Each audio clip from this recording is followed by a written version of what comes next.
가슴에 손 올리고요. 하나님은 나를 사랑하십니다. 나는 그 사랑 안에 있습니다. 하나님은 나에게 말씀하실 것입니다. 그 말씀에 능력이 있습니다. 복음은 능력입니다. 복음은 나를 변화시킵니다. 복음은 나를 성숙하게 합니다. 나의 마음을 하나님께 열겠습니다. 손 내리시고요. 한 번 더 따라 할까요? 감사로 매듭을 짓자.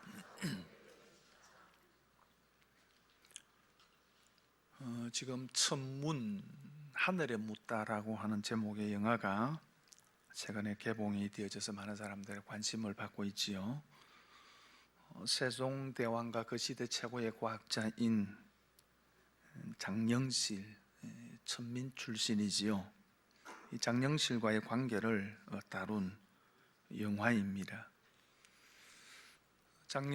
장영실은 조선 최고의 과학자로서 그가 여러 가지 많은 업적을 남겼지만은 그 중에 가장 뛰어난 업적을 하나 들라 그러면은 그 물시계를 만든 것이 아닌가 그렇게 평가되고 있습니다. 시계가 없었던 고대에는 낮에는 해그림자를 통해서 시간을 측정을 했고요, 또 밤에는 별자리를 통해서 시간을 측정을 했습니다. 그런데 날이 흐리면은 또 해도 별도 보이지 않습니다. 시간을 알 수가 없죠. 그래서 만든 것이 물시계입니다. 근데 물은 매일 물을 갈아줘야 되는 그런 불편이 있고요, 또 조금만 주위를 게으리해도 물이 말라버려서 시간을 제대로 맞출 수가 없었습니다. 그래서 구상한 것이 자동 물시계라는 것입니다. 1091년, 지금으로 멀었던 1000년 전에 중국 송나라의 과학자인 소송이라는 사람이 물리바퀴로 돌아가는 거대한 자동 물시계를 만들었지만은 너무 복잡해서 그 기술을 이어받을 사람이 없어서 그가 죽자 그 물시계는 사라져 버렸습니다. 세종대왕이 자동 물시계를 구상을 했지만은 자료와 기술을 구할 수가 없었습니다. 그래서 정인지와 정초가 중국의 물시계와 그리고 이슬람의 물시계에 관한 자료를 수집을 했고요, 장영실이 그것을 바탕으로 해서 자경루라고 하는 자동 알림 장치를 갖춘 물시계를 만들어 내었습니다. 그리고 1434년 7월에 자경루를 조선의 표준 시계로 선포를 했습니다. 그때부터 자경루에서 알려주는 시간을 표준 시간으로 정하고 그 알려준 시간을 궁궐 밖에 있는 종루에서 북이나 종을 쳐서 시각을 백성들에게 알려주었습니다. 서울에 가면은 종로라고 있지요. 이 종로가 종루에서 유래된 것입니다. 현대사회는 시계나 또 시각에 대한 기중성을 잘 모릅니다. 집집마다 시계가 있고 손목시계나 안 그러면은 또 휴대폰 시계를 통해서 우리는 수시로 시각을 확인할 수 있기 때문입니다. 하지만 옛날에는 이 시간을 지배하는 자들은 대부분 최고 권력자들이었습니다. 2016년도에 TV에서 방영된 장영실이라고 하는 그런 드라마에서 이런 장면이 나왔는데 의미 있는 장면이어서 기억이 됩니다. 장영실이 시골의 한 마을로 내려가서 신분을 숨기면서 살고 있는데 그 마을 사람들을 위해서 마을 중앙에 해시계를 만든 겁니다. 나중에 왕궁에서 이 사실을 알게 되어지고 신하들이 이렇게 분노를 합니다. 어떻게 서민이 시간을 알 수 있느냐라고 하면서 화를 냅니다. 시간은 왕만이 알고 그 시간을 지배해야 된다는 거죠. 그래서 그 드라마 내용에 이런 대사가 나옵니다. 작지만 천지를 품은 이것이 세상을 바꾼다. 작지만 천지를 품은 시계가 세상을 바꾼다라는 것입니다. 시계를 통해서 시각을 알고 나니까 사람들의 삶이 바뀌고 사람들의 삶이 훨씬 더 활기쳐지는 그런 장면들이 드라마에서 묘사가 되어졌습니다. 옴베르토 에코라는 분이 이런 얘기를 했습니다. 인류의 가장 위대한 발견은 바로 시간의 발견이다. 그리고 이것이 인간의 가장 독특한 문화적 특징이다 라고 했습니다. 여러분, 실제로 인간만이 시간의 흐름을 감지할 수 있습니다. 그리고 그 시간의 흐름을 잴 수 있는 도구를 발명했지요. 그게 바로 시계입니다. 그리고 더 나아가서 그 시간의 흐름을 매듭으로 만들었습니다. 달력이지요. 그래서 하루, 한 주, 한 달, 1년, 한 세기 등 시간의 흐름을 매듭으로 만든 것이 바로 역사입니다. 이 시간에 매듭이 있다는 것이 인간에게는 정말로 특별한 것입니다. 여러분, 이런 시간에 매듭이 없다 그러면은 아마 우리는 우리 자신들을 돌이켜 볼 수 있는 시간들을 갖지 못할 것입니다. 하루에 매듭을 짓는 저녁에 우리는 하루를 돌아보고 생각합니다. 그리스도인들에게는 일주일의 매듭인 주일에 한 주를 돌아보고 또 한 주를 기대합니다. 그리고 하나의 마지막인 12월 연말이라고 해서 1년을 돌아보고 또 새해를 기대하고 계획을 세웁니다. 여러분, 이 시간의 매듭을 잘 활용하는 것이 지혜입니다. 그래서 시편 90편 1, 12절에 보면 우리에게 우리날 계수함을 가르치사 지혜로운 마음을 얻게 하소서 그렇게 말씀합니다. 우리 날 계수함을 가르치사 우리 인생을 바로 셀 수 있도록 가르치소서라고 말씀하고 있습니다. 내 인생의 매듭이 몇 번 남았는지를 계산하는 것이 지혜라는 거죠. 그리고 그 매듭 하나하나를 어떻게 마무리할지를 아는 것이 지혜라는 것입니다. 오늘이 정 19년 마지막 주일입니다. 12월 29일이지요. 오늘이 지나면 올해도 이제 이틀 남습니다. 2019년 12월 31일과 2020년 1월 1일이 크게 다르지 않을 것입니다. 해가 바뀐다고 해서 동쪽에서 뜨던 해가 서쪽에서 뜨는 건 아니지요. 여전히 해는 동쪽에서 뜰 것이고 하루 24시간이 주어질 것입니다. 하지만 2019년을 어떻게 매듭을 짓느냐에 따라서 의미는 달라집니다. 2020년 1월 1일이 2019년 12월 31일과 전혀 다른 날이 될 수 있다는 거죠. 그렇다면 우리는 2019년 한 해를 잘 매듭 지어야 합니다. 그럼 어떻게 매듭을 지어야 할까요? 감사입니다. 감사로 한 해를 마무리 지어야 합니다. 이보다 더 좋은 매듭은 없습니다. 원망과 불평으로 한 해를 매듭 짓는 사람에게 2020년은 역시 마찬가지로 원망과 불평의 한 해가 될 것입니다. 하지만 감사로 매듭 짓는 사람에게 2020년은 기대와 희망의 한 해가 될 것입니다. 그리고 하나님께서 그런 사람에게 또 다른 감사의 길로 인도해 주실 것입니다. 그런 의미에서 감사에 대해서 몇 가지 좀 생각해 보려고 합니다. 첫째, 한번 따라서 할까요? 감사는 환경의 문제가 아니다. 7절 말씀 함께 읽겠습니다. 시작. 그 안에 뿌리를 박으며 세움을 받아 교훈을 받은 대로 믿음에 굳게 서서 감사함을 넘치게 하라. 이게 감사함을 넘치게 하라라고 하는 말은 강물이 제방에 넘쳐 흐르는 것을 이야기합니다. 장마 때나 홍수가 되어 강물이 흘러 넘치듯 감사가 흘러 넘쳐야 한다는 것입니다. 오늘 이 말씀을 기록하고 있는 골로새서는 바울이 로마 감옥에 갇혀 있을 때에 기록한 성경입니다.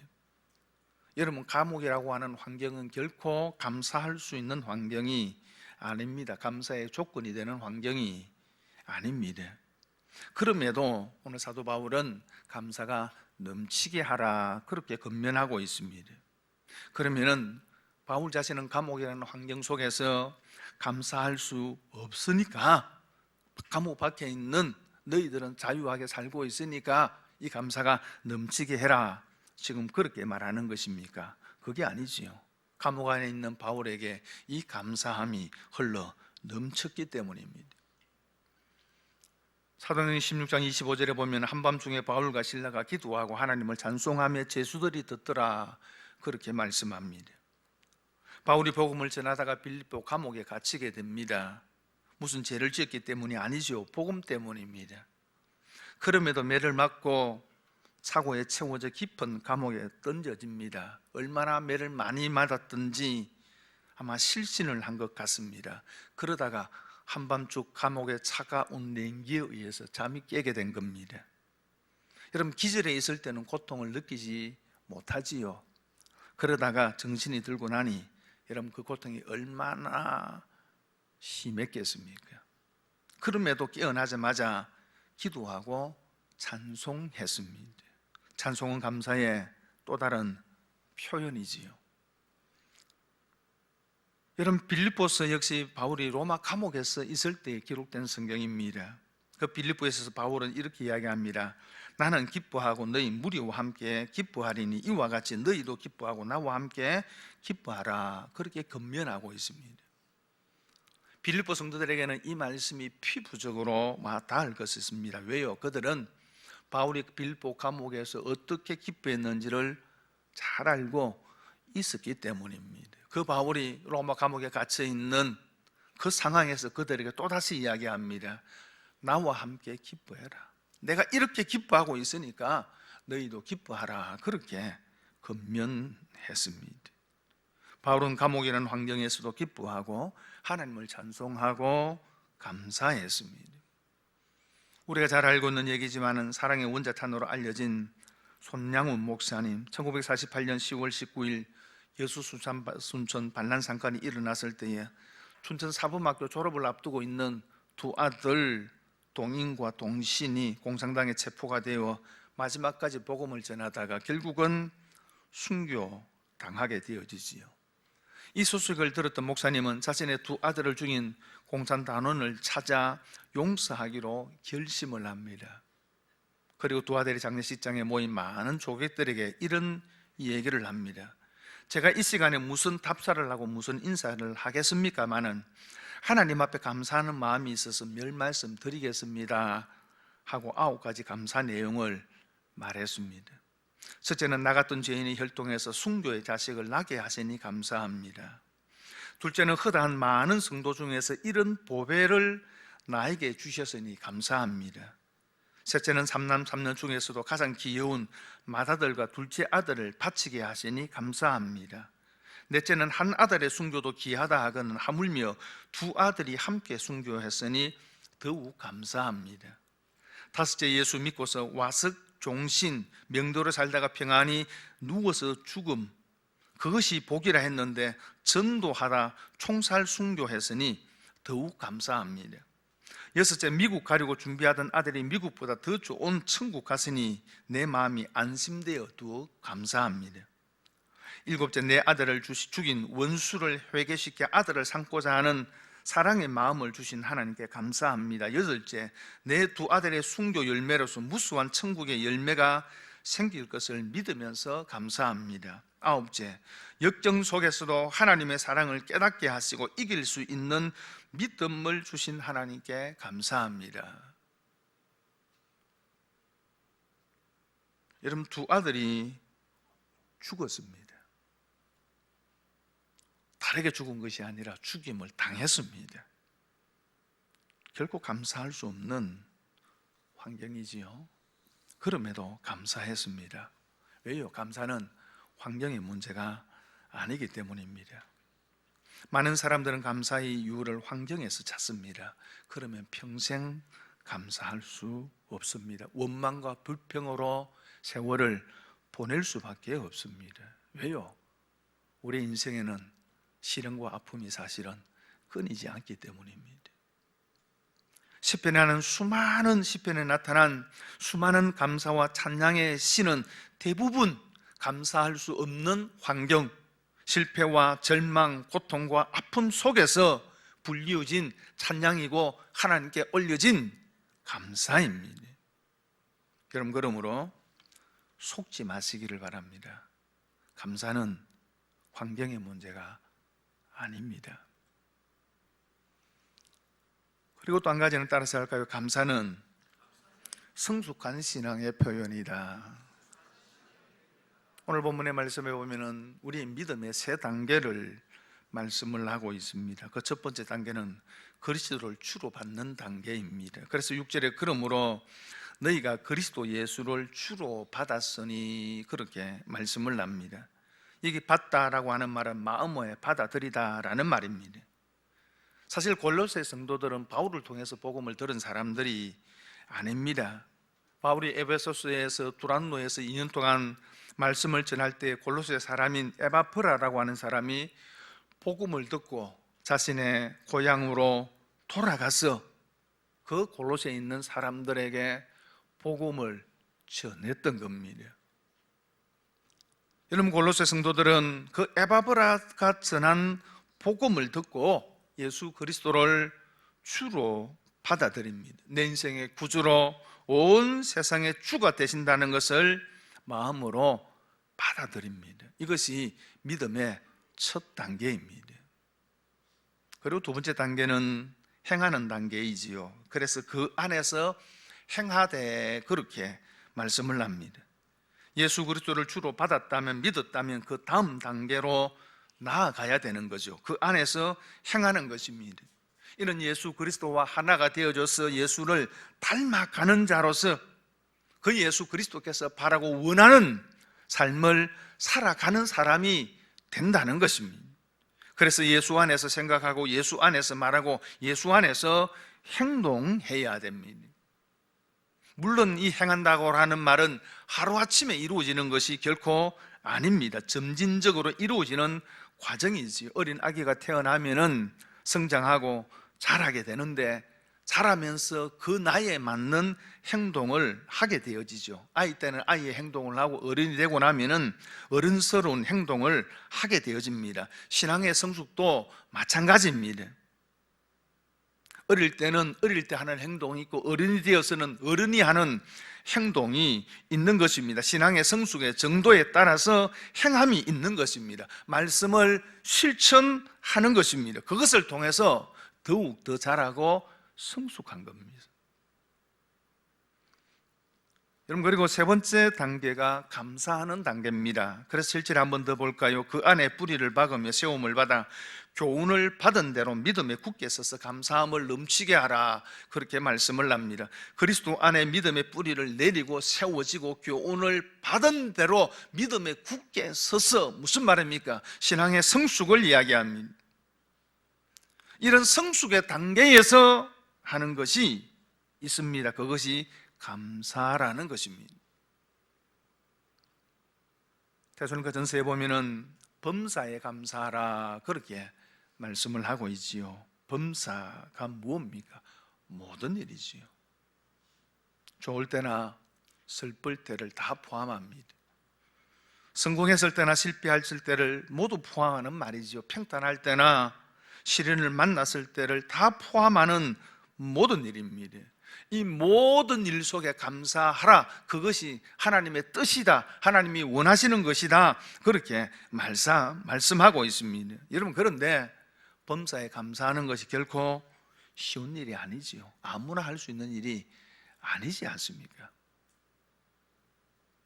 하나님에 대한 믿음이 있는 사람만이 진실된 감사를 할 수 있습니다. 이때까지 베풀어 주신 은혜에 대해서 감사하고 앞으로 베풀어 주실 은혜에 대해서 감사하고, 분명히 그것은 겉으로 들어 보이기에는 환난과 시련이고 감사할 만한 아무런 조건이 되지 않음에도 불구하고 그 안에 감추어져 있는 하나님의 섭리와 인도하심을 바라보면서 감사하는 것은 하나님에 대한 절대적인 신뢰와 믿음이 없이는 불가능한 겁니다. 그러므로 사랑하는 성도 여러분은 성숙한 믿음의 사람입니까? 그럼 범사에 감사할 수 있습니다. 아니, 여러분은 범사에 감사합니까? 그럼 여러분은 성숙한 믿음의 사람입니다. 여러분이 정말로 여러분의 믿음이 성숙해지기를 원하십니까? 그러면 범사에 감사하십시오. 앞에서 감사는 환경의 문제가 아니다, 그렇게 말씀을 드렸습니다. 감사는 믿음의 문제입니다. 그리고 또 한 가지는 따라갈까요? 감사는 은혜를 담는 그릇이다. 여러분, 앞에서 감사는 신앙 성숙의 표현이다, 그렇게 말씀을 드렸습니다. 그러면은 신앙의 성숙이라고 하는 것이 감사를 통해서 마침표를 찍는다는 것인가 라는 것입니다. 감사하면 이제는 더 이상 성숙할 것이 없을 만큼 우리의 신앙이 완성된다라고 하는 얘기입니까? 그렇지 않습니다. 성숙이라고 하는 것은 끝이 없죠. 사람의 외적 성장은 어느 시기가 되면 성장판이 닫히게 되고 더 이상 성장하지 않습니다. 하지만 내면의 성숙은 끝이 없죠. 신앙의 성숙도 마찬가지입니다. 완성이 없습니다. 그래서 사도 바울은 빌립보서에서 이렇게 이야기합니다. 내가 이미 얻었다 함도 아니요 온전히 이루었다 함도 아니라 나는 아직 내가 잡은 줄로 여기지 아니하고 앞에 있는 그것을 붙잡으려고 표대를 향하여 달려간다, 그렇게 말씀하고 있습니다. 그렇다면 감사로 우리의 신앙의 성숙이 끝나는 것이 아니라 감사를 통해서 우리는 더 깊은 신앙의 성숙으로 나아가게 됩니다. 다시 말하면 감사라는 그릇에 하나님께서 더 많은 은혜를 부어 주신다는 것입니다. 일본의 신학자 우찌무라 간조는 그래서 이렇게 이야기합니다. 넘치는 기쁨, 넘치는 은혜를 원하는가? 감사를 넘치게 하라. 은혜는 불평의 사람에게 내리지 않는다. 감사는 은혜의 그릇이다. 은혜는 감사의 그릇에 따라 내린다. 감사 없이 아무리 열심히 기도해도 은혜는 내리지 않는다. 감사라고 하는 그릇이 준비되어 있지 않는 사람에게 하나님의 은혜가 부어지지 않는다라는 거지. 감사의 그릇에 은혜가 담겨지면 더 깊은 신앙의 자리로 나아가게 됩니다. 감사는 또 다른 감사를, 은혜를 불러 옵니다. 이것이 우리가 감사해야 될 중요한 이유입니다. 여러분, 원망하고 불평하면은요, 그것이 또 다른 원망과 불평을 불러옵니다. 하지만 감사는 또 다른 감사를 불러오는 겁니다. 정광 목사님이라는 분이 쓴 감사가 내 인생의 답이다라고 하는 책에 이런 실제 실화가 담겨져 있습니다. 미국 노스캐롤라이나 주에서 인민목회를 하시는 안남용 목사님의 이야기인데, 이 교회에 주한 미군과 결혼을 해서 흔히 산전수전을 다 겪은 여자 성도님들이 조금 있었다고 합니다. 근데 그 중에서도 유독 이 목회자를 좀 힘들게 하는 일명 왕언니로 불리는 권사님이 한 분 계셨다고 합니다. 근데 안 목사님이 부임하기 전에 이미 이 왕언니께서 세 번의 목사님을 쫓아내셨던 전력이 있는 분이었습니다. 그래서 안 목사님이 조심을 했는데 그만 어느 일로 인해서 이 권사님과 사이가 틀어지고 말았다는 거죠. 그래서 안 목사님은 아무리 화해하려고 애를 써도 이 권사님이 받아주지 않는 거예요. 그래서 목사님이 고민하다가 결국 교회를 떠나기로 결심을 하고 3일 금식 기도를 시작을 했습니다. 근데 마지막 금식하는 마지막 날 하나님께서 마음으로 이런 마음을 주시는 겁니다. 너는 왜 교회를 떠날 생각만 하고 감사할 생각은 하지 않느냐? 감사할 제목을 적어라, 이런 마음을 주시는 겁니다. 그래서 하나님께 또 기도했답니다. 하나님, 뭘 감사합니까? 하나님께서 그 왕언니에 대해서 감사할 걸 적어라, 이렇게 마음을 주시는 거예요. 그래서 도저히 감사할 게 없는데 그 마음을 주시니까 그 왕언니에 대해서 감사할 제목을 적기를 시작을 하는데, 무슨 감사할 게 있겠습니까? 생각하면 짜증나고 화나는데. 근데 억지로 쓰니까 그게 또 있더래요. 그래서 억지로 50가지를 썼답니다. 그래도 그 사람 거기 있게 해주셔서 감사합니다. 욕 안 하게 해주셔서 감사합니다. 여기서 예배에 잘 참석하게 해주셔서 감사합니다. 겨우 50가지를 적어놓고는 화가 나가지고 에이 찢어버릴까 하다가 50가지 적었는데 100가지 못 적겠나 싶어서 또 계속 끙끙거리며 결국은 100가지를 다 적었답니다. 다 적어놓고 다시 한번 읽어보니까 자존심도 상하고 억울한 마음도 생기고, 그런데 희한하게 어떤 생각이 드느냐 하면은 이 왕언니 근사님도 괜찮은 면이 있구나 하는 그런 생각이 들더랍니다. 그러면서 그런데 내가 왜 미워했을까 하는 생각이 드는 그 순간에 성령께서 마음에 감동을 주셔서 미워하는 것을 회개했습니다. 그리고 이 감사의 내용을 어떻게 전할까 고민을 하다가 새벽에, 미국에는 대부분 집에 우체통이 밖에 안 나와 있어요. 그래서 새벽에 이 왕언니 근사님 집 우체통에 이 감사패까지 제목을 기록한 것을 넣어두고 집으로 돌아온 겁니다. 조마조마했죠. 어떻게 반응을 할까. 근데 3일이 지나도 아무런 반응이 없더랍니다. 궁금하고 걱정이 되고 주일이 되었습니다. 근데 이 안 목사님과 마주친 그 왕언니 검사님께서 이렇게 소리를 쳤습니다. 목사님, 사람입니까? 나는 목사님을 쫓아내려고 그렇게 못 살게 굴었는데 100가지 감사라니요. 아침에 목사님이 나를 두고 100가지 감사한다는 편지를 읽다가 통곡했어요. 그리고 그날 아침에 운전을 하는데 눈물이 앞서 자칫 잘못하면 사고를 할 뻔했습니다. 그러면서 목사님한테 죄송합니다 그러더랍니다. 그리고 그 다음부터는 술 한 양같이 되었다 그러더라고요. 그리고 나서 이 목사님이 어떤 문제나 생기면은 먼저 감사를 하기 시작했답니다. 자녀들하고 어떤 문제가 생겨도 감사의 내용을 적고 감사한 것을 이야기를 해주고, 어떤 일을 만날 때도 감사의 내용을 적고, 그래서 이분이 나중에 늘 어디 가면은 어떤 일이 생길 때, 어떤 사람하고 문제 생길 때 감사의 내용을 적어라. 100가지만 적어라. 100가지만 적으면 문제가 해결된다.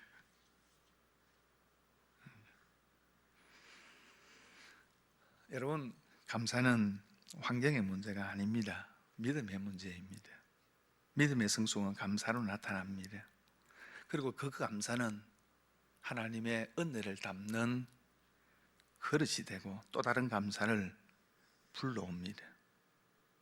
원망과 불평으로, 원한으로 이 한 해를 매듭 짓지 않기를 바랍니다. 감사로 한 해를 매듭을 지으십시오. 숙제를 드리겠습니다. 송구영신 예배 오실 때까지, 오늘 예배 마치고 집에 돌아가셔서 올 한 해 동안에 있었던 감사거리 100가지를 다 적어 오십시오. 입구에 있어서 제가 검사할지 모르겠습니다. 그렇게 감사로 여러분 올 한 해를 매듭 지을 수 있기를 바랍니다. 그러면은요, 분명히 확실히 새해에 하나님께서 여러분의 감사의 그릇에 더 많은 은혜를 부어주시고 더 많은 감사로 채워 주실 줄 믿습니다.